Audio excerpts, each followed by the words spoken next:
Hi, Vanessa. Hello, good morning. Hi. It's still very early in New York. What is it, 9 o'clock? 9:15, yeah. 9:15, so good morning. We are so lucky to have you, Vanessa, with us today on this special day of a lot of celebration and mostly a lot of talking about our beloved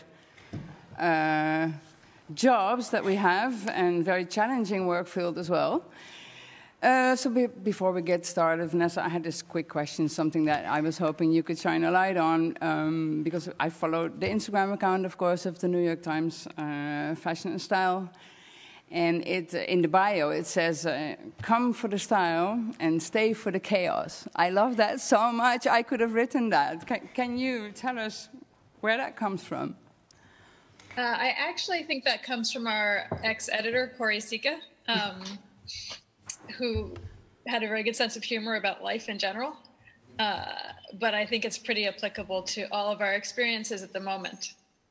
But it's so great. The other day, I had a conversation with Gert Jonkers of Fantastic Man magazine, and he said like the same thing. He's like so craving when he does interviews for newspapers, for instance, to have much more like, much more honest and creative and funky conversations than these super edited down stories that people get to read because you want to somehow feel what kind of person you're talking to, etc.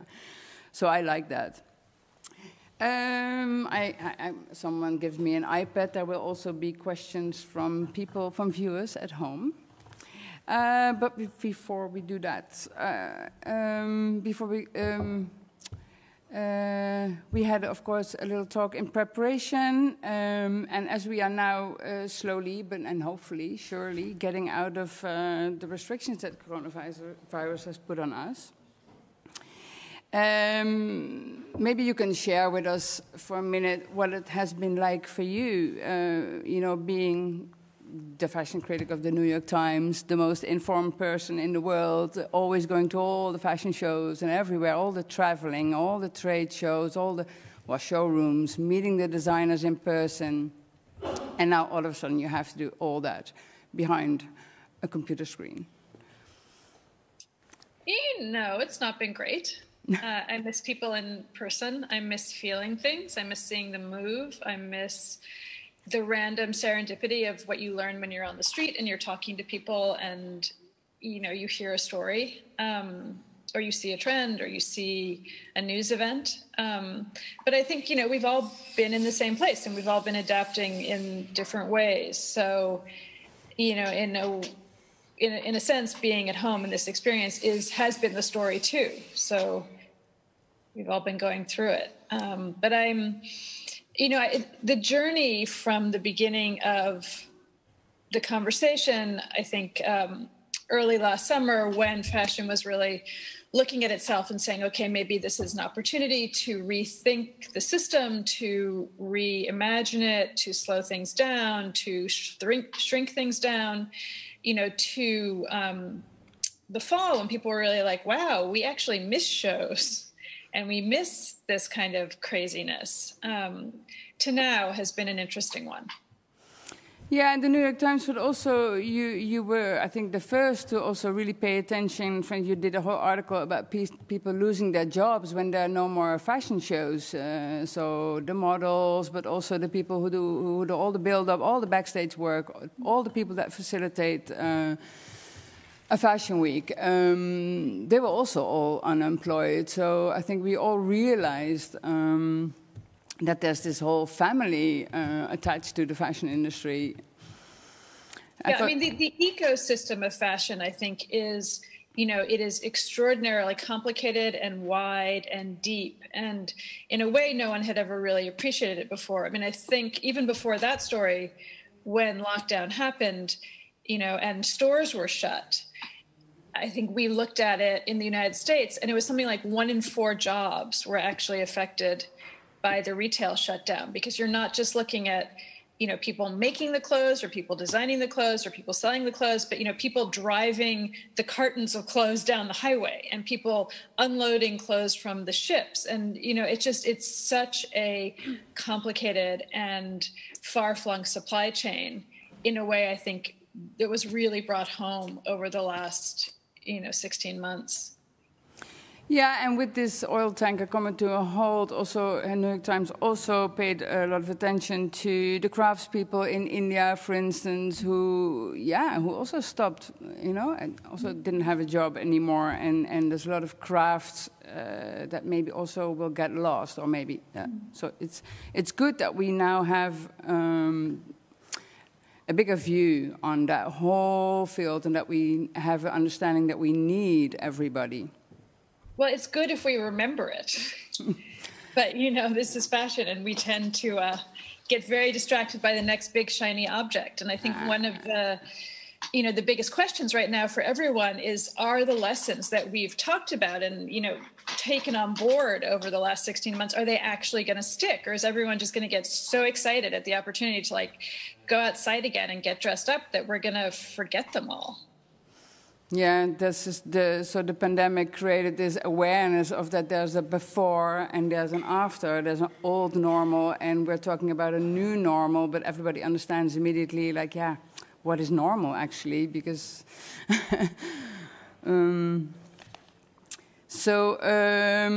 but doing all the conversations online, have you also noticed that maybe the nature of these conversations have changed? Because we are all in our private spaces, with kids running around, the cats walking by, etc. And so I feel it's become so much more personal also. Did you see my cats? Not yet. No. I have two. Two cats, 3 kids. I don't know if that's if it's more personal. In some ways, I feel like it's more alienating, because when you're with somebody face to face, things happen that aren't planned and that can't be controlled, and you can read someone's body language in a different kind of way. So I think actually, it's nice to see people's bookshelves, but I'd rather be in the space with them. Yeah, but also because the year maybe it's given us all more time to reflect and maybe have also a more personal feel of what we do in this business. That conversations, I've seen your conversations with designers on Instagram as well. That it feels like everybody's now much more in contact with why they are in the industry in the first place, or at least considering why they are in it. Maybe, but that's probably because it's so hard. Yeah. There was so much pressure, I think, to stop. It would be so easy, particularly for independent designers, to stop. And so you really consciously had to commit to continuing. And has it maybe also, we've also seen amazing creative solutions to not having the catwalks. We've seen amazing films. We've seen a deep fake fashion show. We're all really excited about the new things we see also. Is it also a very creative year? I would say a qualified yes. I think we've seen some exciting things. I think we've seen a lot of bad things. We've seen a lot of bad solutions. Yeah. Very quick ones.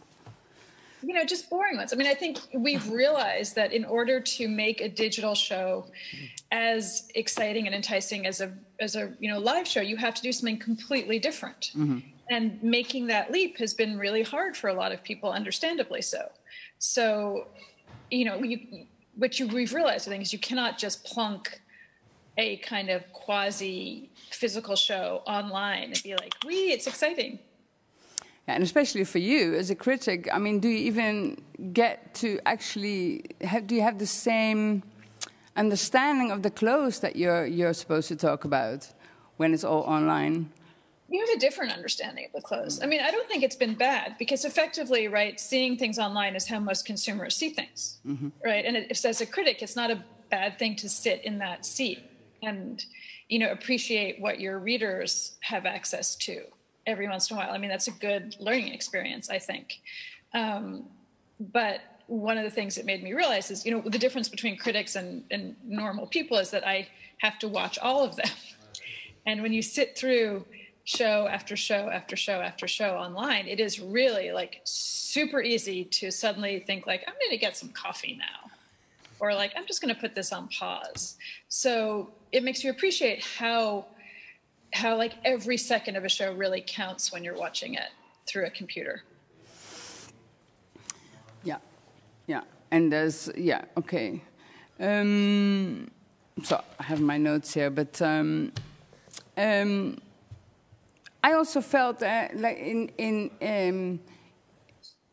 in that lockdown time where all of us have been spending so much time with all the stuff that we surround ourselves with, including our clothes. In the beginning of the lockdown here in Amsterdam, where there was so much trash on the street, people were really clearing out their closets, their sheds, everything. And I was constantly thinking like, oh, wait a minute, maybe people will now come closer to their clothes and consider clothes in a different way. Like, oh, why do I bought all this, never wear it. Have you noticed this too? Is that people have actually more of an understanding of all the stuff that's in their wardrobes? No. I mean, I think in theory, yes, we thought that might happen, but I think in practice, a lot of people just shut the doors to their wardrobes and wore the same shorts or leggings or jeans and sweaters for a couple months and didn't really think about it. And so, in fact, what we're seeing now is a lot of people opening the doors to their wardrobes and just being like, what is this? And what am I supposed to wear now? And I don't even know how to relate to these clothes anymore. Like, are these clothes the person that I am now? Which is always the question when it comes to fashion. And I think there's a lot of confusion as opposed to resolution. Confusing about who we have to be in the new normal, the new us. Well,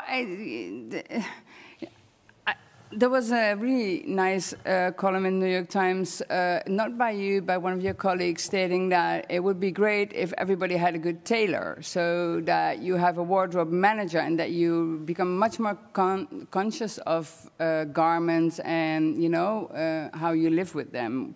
In the Netherlands, we have a designer, Duran Lantink, who works only with existing garments. And he approaches them also in that way. How can I alter them? How can I mix them up? How can I...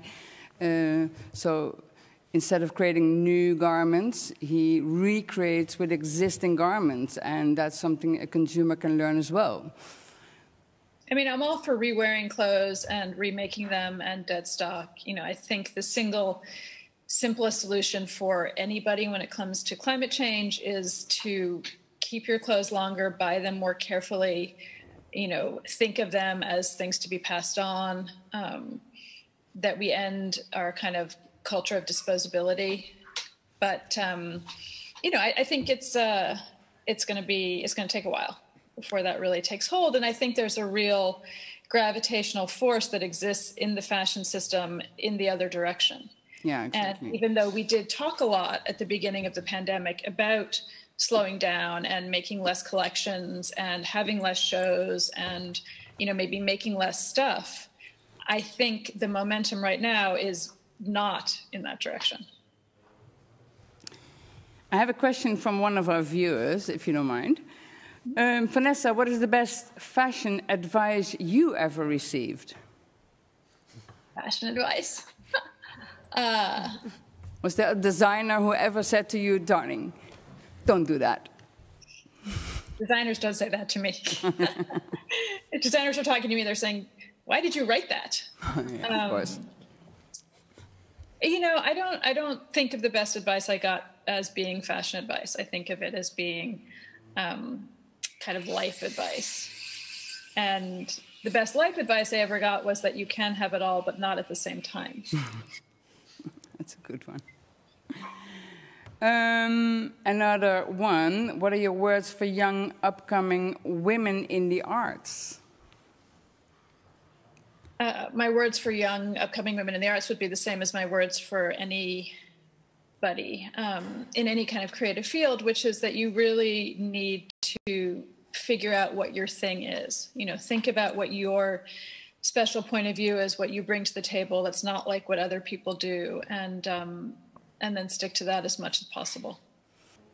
I mean, I think that fashion's job is to, a designer's job is to hold a finger up to the zeitgeist, up to the sort of the winds of change in the world, whether they're cultural or political or financial, and sort of sense what's going on and then take that change and give it shape, right? So that you are showing your customer next, who they want to be next. And so being part of that conversation is key, right? Like you can't, if you're not listening to what's going on around you and thinking about it, then you're not staying relevant. Yeah, and for me, it's not just also about the clothes themselves, but also cultures of dress. I think if people from more different cultures enter the global conversation about fashion, it's also going to be about different dress cultures, like which can be traditional cultures mixed with modern. I mean, here in Amsterdam, people go to the opera in jeans. We're really at a low point when it comes to dress culture. Of course, we're all fighting against that very hard, but fashion is about identity, right? Like fashion is an expression of identity. Identity shifts according to what's going on in the world around it. And, whether we're in a melting pot moment or a isolated moment, so all of that is part of what makes fashion fashion. I'm being told that we're going to round up and we're going to look at the designers I have here with me on the table. Yeah, let's. Then we'll be back in a sec.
And we are back. Wonderful.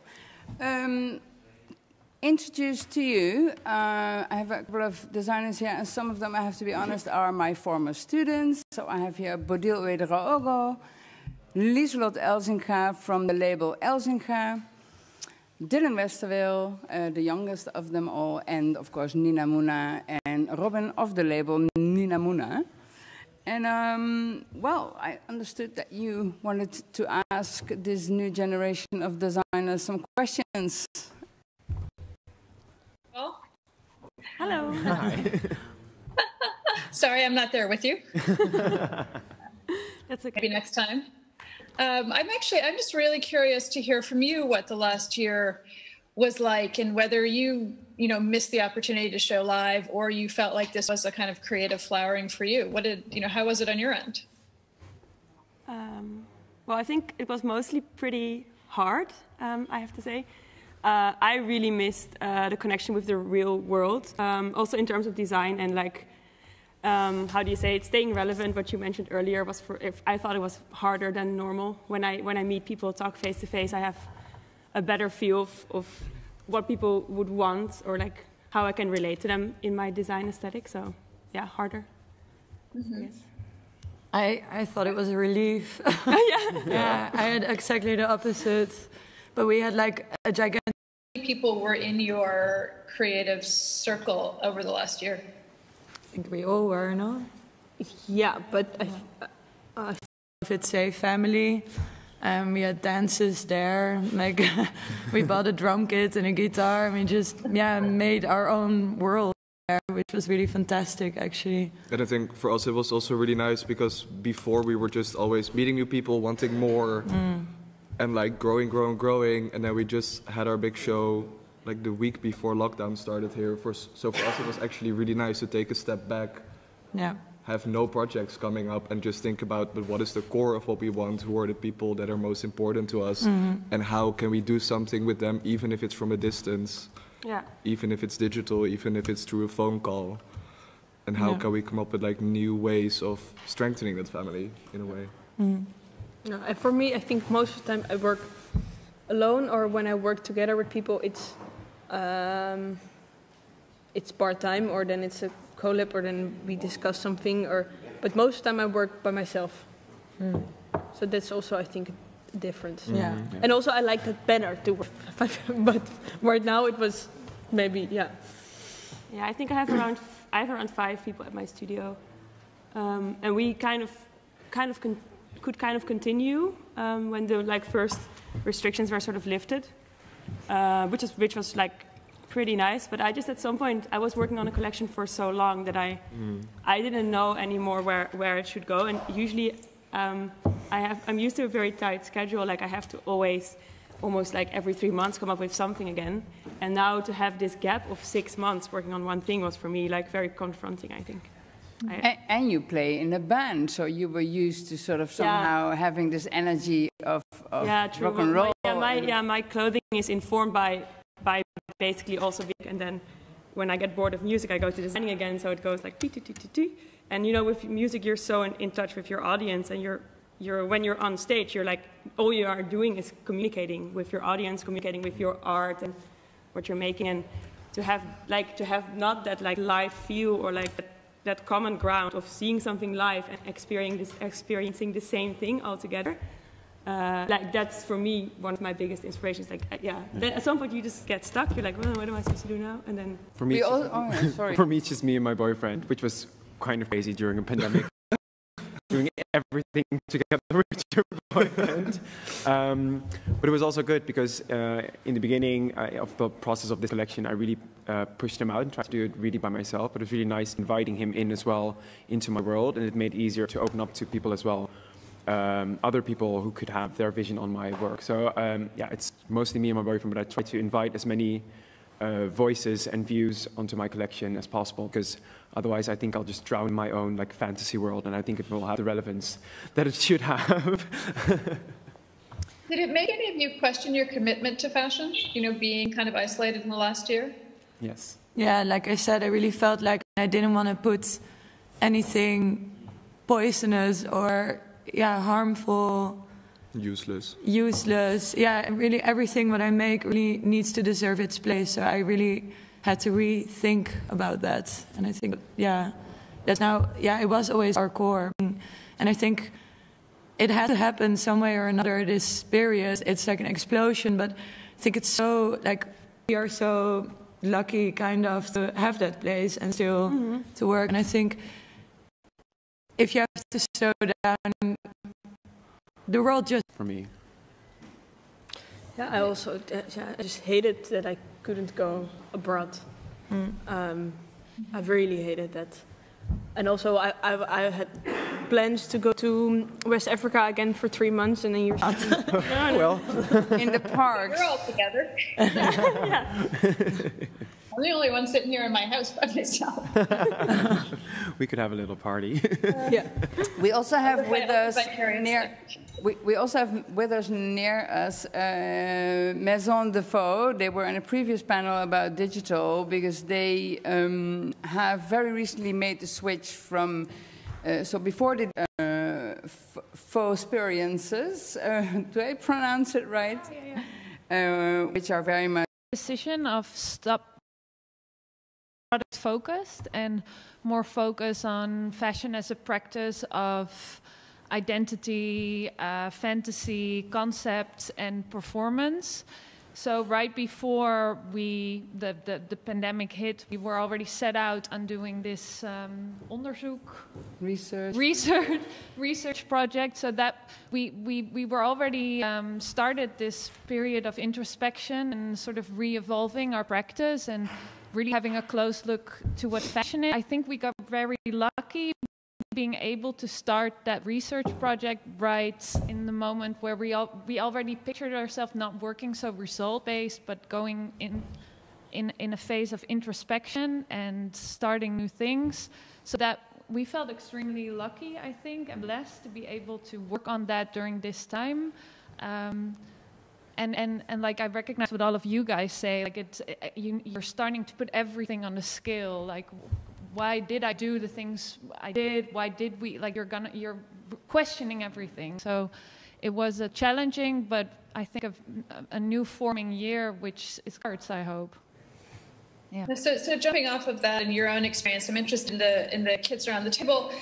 Have you rethought anything about your business model or the kind of businesses you want to have now that things are opening up again? You know, whether it's size or speed or longevity, what you make? Well, I think we never really set out to be such a big brand, and I think that didn't really change over the course of the lockdown, because I think it's also worth mentioning that we only started even thinking commercially and selling first know who we are before starting to like throw product into the world. And I think that's something that became even more important to us now. Yeah, we also decided to do only one show a year. Yeah. And really our showroom is online, and yeah. And that also get produced for genders, of course, fashion weeks and sales season, like define our own drops and talk to possible retail partners whenever we want, instead of having schedule we want to fit. So that was really actually helpful for us in a sense. And we're now also looking for a way to cling on to that when everything goes to the new normal. So we will see. Yeah, I think we kind of try to really, I guess, develop our product more. I think we use some of that time for that. And then I guess listening also maybe more to the customer of our product, because you don't want your retailer to I guess stick with a lot of stock from you. You want it all to sell, and I guess also sometimes advising on like how many units you can sell and stuff like that. And also what I think is really important, I guess, is to so the money that we make actually globally from the store we sell to really try to invest it as much as possible locally, and to try to really employ as many like artists around us to help us build those collections. And to really, like, I really noticed that if you actually start a fashion brand and you sell even a little bit, you can already employ quite a few people in your like immediate surroundings, and that already makes the creative industry in the Netherlands a bit more valuable. So that really, like, I think that's really nice, and something that has really want to keep it a bit closer to home. And I guess the creative industry in the Netherlands could use it as well. So. Yeah. What about you, Bodil? Because you have a multifaceted practice, so you also do collaborations, and you have like an art practice as well. Yeah, and also for me, I don't do coming up. There will be one, but then it's a collaboration with a fashion brand, and then the whole retail part is for them. And then I'm just designing a capsule collection for together with them. So for me, I think that's different, and I'm I'm never that focused about that. And I think I've always tried to fashion in a less American or Western point of view, and always wanted to look at fashion in a broader way.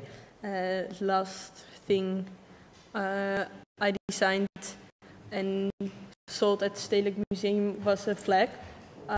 This collab with this other brand who do retail, but then that's less of my focus. Yeah, for me it's really different. I'm in such a different place. I'm really at the research phase, trying to find my voice, what you were talking about as well. And I'm really finding right now that what I was saying earlier, or maybe it's just one item, but I really want to slow that down and not focus on what I want it to be. I don't want it to be a collection of 17 pieces or 18 pieces. That's what I did for the last collection, and that almost broke me. So I don't want to do that again. I really want to, I think for me, it's more important that I tell the stories that I think need to be heard. And if that's going to be a successful business model, I don't know. But that's what I think is needed for me right now. Yeah, so I think we have a very 3 minutes left, which is probably time for one question for me. And, when I think about these kinds of conversations that I had maybe 5 years ago, 10 years ago with designers who were in your place, either in the United States or in England or other places in Europe, and I would say to them, what's your dream? What's your goal? And most of them would be like, I want to go work at, Dior. Like, I want to be at the helm of a big brand. And, and so I'm just really interested in what when you picture yourselves in 10 years, where you are, because I feel like one of the biggest shifts, which is actually really positive, has been a move away from that into a different kind of definition of success. So what for you would be success in 10 years? I think for sure my creative freedom and my independence, and my dream has changed over the years. I also wanted that, but I think now you can choose for yourself. And I also think we have seen that working for something like Dior doesn't necessarily give you more freedom in the end. Our happiness. No. Yeah, I think I kind of second that in a way. Like, I had the same dream before I started doing fashion. Now it's different. I just really want to be able to, collaborate with the most amazing person that inspire you, and then make work that's actually good, I guess. Success for me would be to see a broader representation of myself in the arts and in fashion. And I would love to do that together with other people who inspire me and keep on doing collaboration. I really hope that I have the money and time to do my own research. I love doing research. I hope that there will be money for that, and that I keep that will be my dream. I think I'm quite similar as well. I think my dream is to tell as many stories as I can, to incorporate as many talents and fantastical things that I want to do myself with my own two hands as possible. I think that's my dream.